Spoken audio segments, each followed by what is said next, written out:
नमस्कार प्यारे बच्चों, अमृत मंथन यूट्यूब चैनल पे आपका फिर से स्वागत है। हमने पिछली क्लास के अंदर संविधान के बारे में 10 देश कर लिए थे।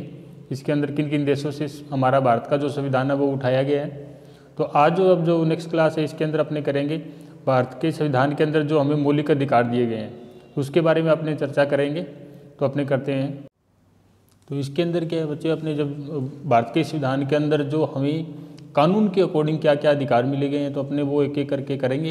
तो जिसके अंदर क्या होते हैं, आपको ध्यान रखना है, जो संविधान का जो भाग 3 है तो उसके अंदर जी हमें मौलिक अधिकार दिए गए हैं। इसके अंदर जो आर्टिकल है वो अपने 12 से लेकर के 35 तक आते हैं, तो वो अपने एक एक करके करेंगे। तो इसके अंदर जी हमें क्या क्या अधिकार दिए गए हैं, कैसे हम भारत के अंदर जी एक नागरिक होने के नाते जी हमें क्या क्या सरकार ने अधिकार दिए, कहाँ अपने काम कर सकते हैं, तो वो अपने करेंगे। तो इसके अंदर जी आपको ध्यान रखना है, संविधान के जो कुल भाग है वो वैसे 25 भाग हैं, जिसके अंदर 22 भागों के अंदर जो अनुच्छेद सारे के सारे आते हैं वो जो वर्तमान के अंदर लागू है। तो उसके अंदर अपने को ध्यान रखना है, संविधान के 25 भागों में से जी जो 3 नंबर का जो भाग है उसके अंदर जी हमारे मौलिक अधिकार आते हैं। और वर्तमान के अंदर जी हमारे 6 मौलिक अधिकार हैं। 26 जनवरी 1950 अपने पिछली क्लास के अंदर कर लिया था। 26 जनवरी 1950 के दिन जब हमारा संविधान लागू हुआ था उस समय जी हमारे पास कानून के माध्यम से जी 7 मौलिक अधिकार दिए थे। तो अब वर्तमान में अगर आपसे पूछ लिया जाता है तो अब आपको 6 बताने पड़ेंगे। पहले 7 इसलिए होते थे भी एक हमें जी कानून के माध्यम से जी एक संपत्ति का अधिकार भी दिया गया था।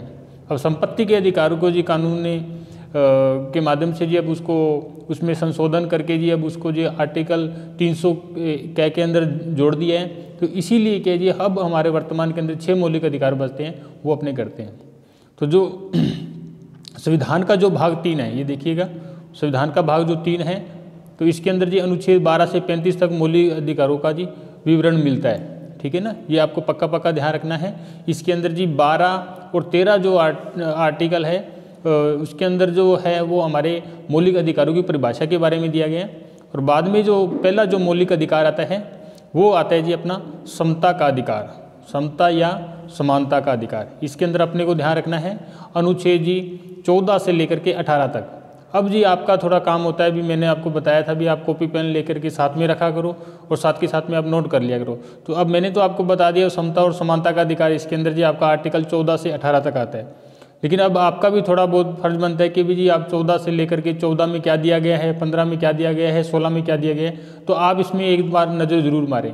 वैसे इसमें मैं तो कराऊंगा आपको, जब अपने आर्टिकल करेंगे तो एक एक करके जब अपने आर्टिकल करेंगे तो उसमें तो मैं बताऊंगा। लेकिन सबसे पहले जी आज अपना जो पार्ट है वो मौलिक अधिकारों का है। तो मौलिक अधिकारों का जी मेन जो है वो करने हैं, बाकी आर्टिकल आप थोड़े बहुत पढ़ना। जब हम खुद जब आपके सामने आऊँगा दूसरी नेक्स्ट क्लास लेकर के जिसके अंदर अपने ओनली फॉर जी अनुच्छेदों की बात करेंगे, तब उसमें जी आपको और क्लेरिफाई हो जाएगा आपके लिए और भी आपको अच्छे से समझ में आ पाएगा। तो इसके अंदर जी पहला जो मौलिक अधिकार है वो है जी समता का अधिकार। समता बोल दो जी, समानता बोल दो, ये एक बात होती है। जैसे अपने क्या है जी हर प्रकार से जी समान है, जैसे लिंग के आधार पर भेदभाव अपने किसी से नहीं कर सकते, जाति के आधार पे अपने किसी प्रकार के भेदभाव नहीं कर सकते। ये जी आप आर्टिकल आपको 14, 15 ये अलग अलग मिलेंगे। तो आपका ये थोड़ा सा काम बनता है भी आप भी इसको थोड़े से आर्टिकल को देख लें, अनुच्छेदों को पढ़ लें थोड़ा। तो इसके अंदर जी जो पहला अधिकार तो ये आता है समता का अधिकार। जो नेक्स्ट अधिकार आता है वो है जी स्वतंत्रता का अधिकार। ये 2 नंबर का अपने को अधिकार है। इसके अंदर जो आर्टिकल है वो आएंगे जी आपका 19 से लेकर के 22 तक। 19 इसके अंदर आ जाएगा, 20 इसके अंदर आएगा, 21 भी आएगा और 22 भी। ये जो आर्टिकल है इसके अंदर क्या है जी स्वतंत्रता का अधिकार दिया गया है। इसमें जैसे हम भारत में रहने की स्वतंत्रता है, बोलने की स्वतंत्रता है, ये आपको अलग अलग आर्टिकल में पढ़ने से पता लगेगा। ठीक है। तो 3 नंबर का जो आता है जी अपना जो अधिकार है वो है शोषण के विरुद्ध अधिकार। ठीक है, जब शोषण का विरुद्ध का अधिकार है ये 3 नंबर का है। इसके अंदर का आर्टिकल 2 आते हैं, एक तो 23 नंबर आता है और एक 24 नंबर आता है। जैसे इसके अंदर क्या है, जैसे अपने 14 साल से कम उम्र बच्चों को जी जैसे मजदूरी नहीं करवा सकते, बाल किसी का शोषण नहीं कर सकते, किसी भी तरीके का अपने दूसरे व्यक्ति का जी शोषण नहीं कर सकते, ये जी हमें अधिकार दिया गया है। शोषण के विरुद्ध हमें जी अधिकार दिए गए हैं। अगर किसी के ऊपर कोई शोषण होता है तो उसके प्रति कोई आवाज़ उठाना चाहिए तो हम उठा सकते हैं भारत के हर नागरिक होने के नाते। तो ये थोड़ा ध्यान रखना है आपको। जो 3 नंबर का जो हमारा अधिकार है वो है शोषण के विरुद्ध अधिकार। चलो नेक्स्ट देख लेते हैं। जो 4 नंबर का जो अधिकार है वो है जी धार्मिक स्वतंत्रता का अधिकार। ठीक है, ये हमारा 4 नंबर का अधिकार है। इसके अंदर जो अनुच्छेद आते हैं वो आते हैं 25 से लेकर के 28 तक, ठीक है। इसके अंदर जैसे 25, 26, 27 और 28 ये 4 आर्टिकल इसके अंदर आएंगे, जिसमें जी धर्म की स्वतंत्रता का अधिकार हमें कानून के माध्यम से मिला है, ठीक है। जैसे कोई हिंदू हो गया, कोई सिख हो गया, कोई ईसाई हो गया, तो अलग अलग धर्म व्यक्ति क्या है जी, अपने ये नहीं बोल सकते भी तू सिख है तो तू सिख क्यों है, ठीक है। तो जो हमारा जो मन करेगा, जिस हम धर्म में रहना चाहते हैं, जो हमें धर्म अच्छा लगता है, उस धर्म का जी हमें क्या दिया गया है, एक स्वतंत्रता दी गई है, और वो धर्म को हम अपना सकते हैं, ठीक है। तो ये 4 आपके अधिकार हो गए। नेक्स्ट देख लेते हैं, जो 5 नंबर का जो अधिकार है जी वो है जी संस्कृति और शिक्षा संबंधी अधिकार। इसके अंदर आर्टिकल आता है जी आपका 29 और 30, ठीक है। अब संस्कृति और शिक्षा संबंधी जो बातें हैं, तो ये भी हमारे अधिकार के रूप के अंदर जी हमें मिली है। संस्कृति के अंदर जी हमारा सारा का सारा कल्चर आ जाता है, और हमारी परंपराएं, ये सारी बातें आ जाती हैं, ठीक है। शिक्षा संबंधी भी अधिकार हमें दिया गया है कि हम कहाँ तक पढ़ें, कितनी भी क्लासें पढ़ें, ज़िंदगी भर पढ़ाई करते रहें, तो ये बातें भी हमें क्या है जी, इसका अधिकार मिला है। ये नहीं है कि जी मान लो मैं ट्रिपल MA कर रहा हूँ, या MA को मैं 3 बार कर रहा हूँ, 4 बार कर रहा हूँ, तो मुझे कोई व्यक्ति आकर के बोल सकता है कि अभी जी तू MA को इतनी बार क्यों कर रहा है, या तू कोई बुक पढ़ रहा है तो वो क्यों पढ़ रहा है। तो ये जी क्या है, हमें शिक्षा का भी अधिकार दिया गया है, ठीक है। तो ये जी अब आपको वर्तमान में ध्यान रखने हैं। ये जो 6 नंबर जो अधिकार है, ये अपने को अच्छे से याद रखने हैं। ये 6 अधिकार हमें दिए गए हैं, आप इसको एक एक करके अच्छे से याद रखना। तो इसमें पहला मैंने आपको समानता का अधिकार बताया था, नेक्स्ट स्वतंत्रता का अधिकार बताया था 2 नंबर, और 3 नंबर मैंने बताया था शोषण के विरुद्ध अधिकार दिए गए हैं। 4 नंबर पे जी मैंने आपको धर्म की स्वतंत्रता का अधिकार दिया गया है, ये बताया है। और 5 नंबर पे संस्कृति और शिक्षा संबंधी अधिकार ये दिया गया है। अब जो 6 नंबर का अधिकार है, ये वेरी इंपॉर्टेंट है, इसका भी अपने अलग अलग भाग करेंगे, तो ये अपने देख लेते हैं अच्छे से। ये जो संविधान जो 6 नंबर का जो अधिकार है, इसके अंदर बोला गया भी संवैधानिक उपचारों का अधिकार। इसके अंदर ये बात बोली गई है, हमारे डॉक्टर भीमराव अंबेडकर ने ये बोला है कि संवैधानिक उपचारों का जो अधिकार है वो जी संविधान की आत्मा है। इसको जी आत्मा बोला गया है, क्योंकि जी जो कोई भी अगर कोई काम करना है, कोई भी डिपार्टमेंट के अंदर कोई काम करना है, किसी व्यक्ति को न्याय नहीं मिलता है तो काम करना है, किसी भी अधिकारी को कोई काम करना है, तो सारा का सारा जो काम होता है जी वो संवैधानिक उपचारों के माध्यम से काम होता है। कोई भी चीज़ होती है जी, कोई भी समस्या आती है, कोई भी परेशानी आती है, तो उसका उपचार करना ही ये एक तरीके का जी हमारा मौलिक अधिकार है जो 6 नंबर के अंदर है। इसके अंदर जी आपको आर्टिकल 32 याद रखने हैं, ठीक है। इसके अंदर जो संवैधानिक उपचारों का अधिकार है, इसके अंदर आर्टिकल, इसके अंदर आपका 32 आता है, ठीक है। तो ये आपको पक्का ध्यान रखना है। आर्टिकल अगर इसमें पूछ लिया जाता है भी संविधान के किस भाग के अंदर है, तो आपको 3 नंबर बताना पड़ेगा। अनुच्छेद कहाँ से कहाँ तक है, तो फिर आप 12 से लेकर के 35 तक आपको बताने पड़ेंगे, ठीक है। जिसके अंदर जी मैंने आपको ये बड़े बड़े करा दिए हैं। और इसके अंदर जी जैसे 29 के बाद में 30 और 30 के बाद में 31 मैंने आपको नहीं बताए हैं, उसके बाद में सीधा मैं 32 बता रहा हूँ जो संवैधानिक उपचारों के अधिकार के अंदर आ रहा है। तो जो 31 है वो हमारा जो 26 जनवरी 1950 के दिन जब हमारा मूल संविधान लागू हुआ था, तो उस समय जी हमें एक संपत्ति का अधिकार दिया गया था, जो जी अब वर्तमान के अंदर जी हमारा मूल अधिकार नहीं है, ओनली फॉर जी कानूनी अधिकार है। उसके बारे में अपने थोड़ा सा देख लेते हैं। संविधान के संपत्ति का अधिकार था, ये देखिएगा आर्टिकल 31 में शामिल था, लेकिन 44वें संविधान संशोधन अधिनियम 1978 के माध्यम से, ठीक है, इसे हटा दिया गया। 44वें संविधान संशोधन 1978 के माध्यम से जी इसको मौलिक अधिकारों की सूची से हटा दिया गया था।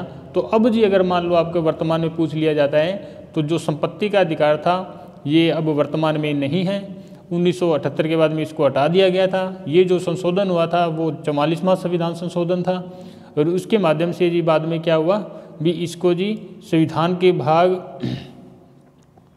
12 में अनुच्छेद 301 के तहत कानूनी अधिकार के रूप में रख दिया गया। ये वेरी इंपॉर्टेंट है भी, जो जैसे मान लो मैंने आपको ये बात तो बता दी कि जी अनुच्छेद जो संपत्ति का अधिकार था वो अनुच्छेद 31 से हटा दिया गया, लेकिन 31 से हटाने के बाद में जी उसको कहाँ जोड़ा गया, तो वो जी अब वर्तमान के अंदर जी 301 के अंदर है, 300 के अंदर इसमें अपन बोल सकते हैं। तो ये जी अब ओनली फॉर क्या है जी हमारा एक कानूनी अधिकार है, न कि जी हमारा मूल अधिकार है, ठीक है। तो अब अपने आगे कर लेते हैं। जो संवैधानिक उपचारों का बताया था, मैंने बताया डॉक्टर भीमराव अम्बेडकर ने जी इसके बारे में बताया भी यह संविधान की आत्मा है। तो संविधान की आत्मा है तो इसके बारे में अपने कर लेते हैं। ये क्या है जी, अनुच्छेद 32 के द्वारा सर्वोच्च न्यायालय को 5 प्रकार से रिट निकालने के अधिकार प्रदान किया गया है। तो ये अपने एक एक करके करते हैं, ये वेरी इंपॉर्टेंट पार्ट भी है, ठीक है। तो इसके अंदर जो पहले भाग का नाम है जी वो है जी बंदी प्रत्यक्षीकरण, ठीक है। ये आप अच्छे से इसको याद रखना। इसका जो पहले का नाम क्या है जी, बंदी प्रत्यक्षीकरण, ठीक है। अब बंदी प्रत्यक्षीकरण क्या होता है देखिएगा ध्यान से। यह बंदी प्रत्यक्षीकरण लेख उस व्यक्ति के विरुद्ध जारी किया जाता है जो किसी अन्य व्यक्ति को निरोध में रखता है। उसको किसी गिरफ्तार करने वाले व्यक्ति को यह आदेश दिया जाता है कि वह 24 घंटे के अंदर जी न्यायालय के अंदर उपस्थित करे, ठीक है।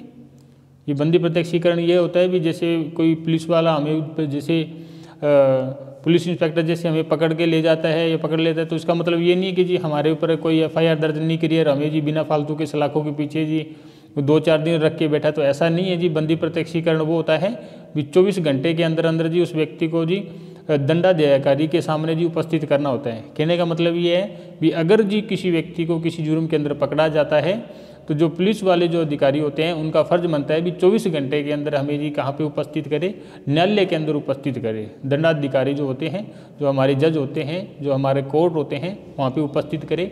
ये बात जी हमारी क्या होती है, बंदी प्रत्यक्षीकरण इसको जी बोलते हैं, जिससे जी संवैधानिक उपचारों के अधिकार के अंतर्गत ये आता है, ठीक है।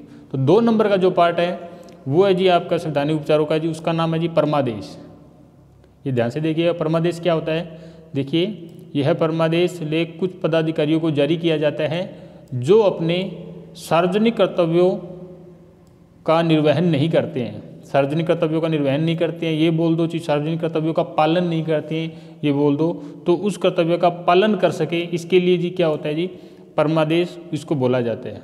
कहने का मतलब ये होता है कि हम जैसे कहीं पे भी काम करते हैं, जॉब करते हैं, गवर्नमेंट जॉब मिलने के बाद में जिस डिपार्टमेंट के अंदर हम काम करेंगे, तो जैसे जी हम हमारे सार्वजनिक जो कर्तव्य हमें दिए गए हैं तो उसका पालन नहीं करेगा तो जो हमारा सीनियर होगा तो वो हम पे क्या करेगा जी, परमादेश जारी करेगा। कहने का मतलब ये भी हमें वो एक मूल रूप से वैसे तो समझाएगा, अगर हम नहीं मानेंगे तो फिर क्या करेगा जी, आखिर में जाकर के जी उसको परमादेश ही जारी करना पड़ेगा, ठीक है। जैसे हमारी जैसे अब मेरी कोई जॉब शुरू होगी यार, जहाँ पे जॉब पे मेरी ड्यूटी का जो समय है जी वो सुबह 9 बजे शुरू होता है और मैं जी वहाँ पे जी 9 बजे नहीं पहुँचने की वजह धीरे धीरे जी वहाँ पे 11 बजे पहुँचूंगा, तो मैं क्या कर रहा हूँ जी, अपने कर्तव्यों का निर्वहन ढंग से नहीं कर पा रहा हूँ। तो जो सीनियर व्यक्ति होगा तो वो मेरे पे जी कोई ना कोई तो एक्शन लेगा, तो उसी को जी परमादेश बोला जाता है, ठीक है।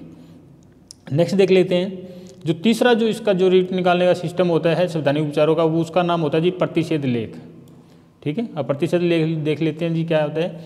यह प्रतिषेध लेख सर्वोच्च न्यायालय या उच्च न्यायालय द्वारा अधिदस्त न्यायालय को जारी किया जाता है। सुप्रीम कोर्ट और हाई कोर्ट के द्वारा जो छोटे कोर्ट होते हैं उनको जारी किया जाता है कि जी कोई भी लेख के माध्यम से शीर्ष न्यायालय अधीश न्यायालय को उसके क्षेत्राधिकार से बाहर जाकर, न्यायालय अधीश न्यायालय को उसके क्षेत्राधिकार से बाहर जाकर किसी भी मामले पर कार्रवाई करने से रोकता है जिससे किसी भी नागरिक के साथ अन्याय न हो सके। ये यहाँ पे भी प्रतिषेध के बारे में ये बात बोल रहा है कि सर्वोच्च न्यायालय या जो हाई कोर्ट होता है उच्च न्यायालय द्वारा अधीनस्थ न्यायालय को जारी किया जाता है कि इस लेख के माध्यम से शीर्ष न्यायालय अधीनस्थ न्यायालय को उसके क्षेत्राधिकार से बाहर जाकर किसी भी मामले में कार्रवाई करने से रोकता है, ठीक है। इस कहने का मतलब ये भी जैसे जी हमारा सुप्रीम कोर्ट या हाई कोर्ट के अंदर जो केस चल रहा है तो उसके अंदर बाहर का कोर्ट जी क्या करता है जी, उसके अंदर कोई इंटरफेयर नहीं कर सकता, वो अपने अधिकार क्षेत्र के अंदर तो काम कर सकता है लेकिन बड़े कोर्ट के अंदर जी कोई वो इंटरफेयर नहीं कर सकता, उसी को जी प्रतिषेध बोला जाता है। चलो नेक्स्ट देख लेते हैं। नेक्स्ट जो संवैधानिक उपचारों का जो भाग है उसका नाम है जी उत्प्रेक्षण, ठीक है। उत्प्रेक्षण क्या होता है जी, ये क्या होता है, सर्वोच्च एवं उच्च न्यायालयों द्वारा अधीनस्थ न्यायालयों को जारी किया जाता है जी, ठीक है ना। जैसे बड़ा सुप्रीम कोर्ट होता है और हाई कोर्ट होते हैं, ये जो अधीनस्थ न्यायालय होते हैं उनको जारी किया जाता है और यह आदेश देता है कि किसी लंबित मुकदमों के न्याय निर्णय के लिए उसे वरिष्ठ न्यायालय को भेजें। कहने का मतलब ये है कि हाई कोर्ट और सुप्रीम कोर्ट, ये दोनों जो कोर्ट होते हैं, ये अपने से जो छोटे न्यायालय होते हैं उनको आदेश देते हैं कि जो केस आपके पास लंबित मुकदमे चल रहे हैं, जो भी केस आपके पास में चल रहे हैं, तो उसको ये नहीं है कि भी ज़िंदगी भर तुम अपने पास ही रह के उस पर कोई कार्रवाई हो रही है नहीं हो रही है तो उसकी कोई देखभाल नहीं है। तो ऐसा नहीं होता है सिस्टम ये होता है कि भी जी कोई भी छोटे न्यायालय के पास में केस चल रहा है तो उसका ज़्यादा से ज़्यादा जैसे 3 महीने का टाइम होता है, तो वो उतना में या तो उसकी नई प्रक्रिया को पूरा करे, नहीं तो वो क्या करे जी, जिसके पास केस चल रहा है छोटे न्यायालय के पास में, तो वो अपने जी सीनियर या वरिष्ठ न्यायालय को जी क्या करे, उस केस को जी ट्रांसफ़र करे वहाँ पे, ताकि जी उसके वो अपने न्याय निर्णय प्रक्रिया पर पहुँच सके। ये बात बोली गई है, उसे वरिष्ठ न्यायालय को जी भेजा जाए। ठीक है ना। ये नहीं है कि जैसे मान लो जी अब नीचे कोर्ट के अंदर केस चल रहा है तो उस पर कार्रवाई हो ही जा रही है, तारीखें पढ़ी जा रही है और उसकी कोई संभाल नहीं है, तो ऐसा कुछ नहीं है। ये क्या होता है जी, अपने वरिष्ठ न्यायालय को जी भेजना पड़ता है, उसी को जी उत्प्रेक्षण बोलते हैं। ठीक है, जो भी मुकदमे चल रहे होते हैं। नेक्स्ट देख लेते हैं, जो संवैधानिक उपचारों का जो 5 नंबर का पार्ट है उसका नाम है जी अधिकार प्रक्षालेख। अब अधिकार प्रक्षालेख क्या होता है देख लेते हैं इसको।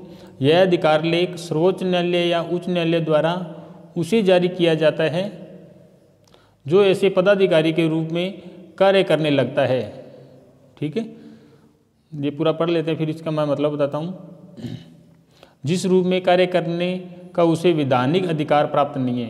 कहने का मतलब ये भी कोई भी अधिकारी है, अगर जी वो कोई गलत काम करने के अकॉर्डिंग जी अगर मान लो उसको सस्पेंड कर दिया गया तो ये नहीं है कि भी वो दूसरे दिन भी अपनी जाके ड्यूटी करने लग जाएगा, तो उससे क्या होता है जी, विधानिक रूप से अधिकार प्राप्त नहीं है तो वो क्या करता है कि कार्य नहीं कर सकता है। यह अधिकार लेख सर्वोच्च न्यायालय या उच्च न्यायालय द्वारा उसे जारी किया जाता है जो ऐसा पदाधिकारी के रूप में कार्य करने लगता है जिस रूप में कार्य करने का उसे विधानिक अधिकार प्राप्त नहीं है।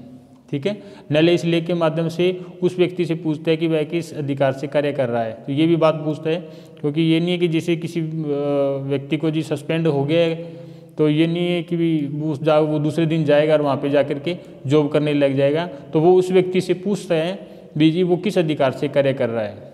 ठीक है, अब उसका जी जब सेटिस्फेक्शन उत्तर मिल जाएगा तो वो फिर उसमें बताया जाता है कि जी इसके माध्यम से जी इसने ये काम किया था, उसका सारा सेटिस्फेक्शन उत्तर मिल जाएगा। उसके बाद में वो क्या कर सकता है जी, इसके ऊपर अपने ड्यूटी को ज्वाइन कर सकता है।